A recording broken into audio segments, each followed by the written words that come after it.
po pala yung printer sa Felix na Kuwi. Ginamit to ng 6 na araw na may 598 na total na meter. Head clean. Ito po yung tamang pag head clean. Pindutin yung clean, foreheads all, and normal. Ito po yung tamang pag nozzle test. Pindutin tong test.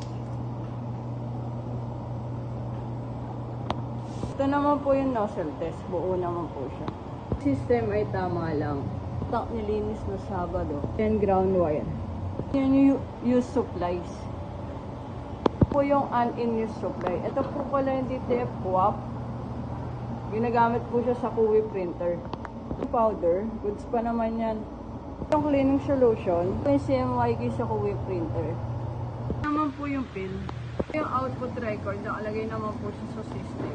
Yung physical inventory, nakalagay na rin po siya sa system. Ito naman po yung consumable withdrawal, nakalagay na rin po sa system.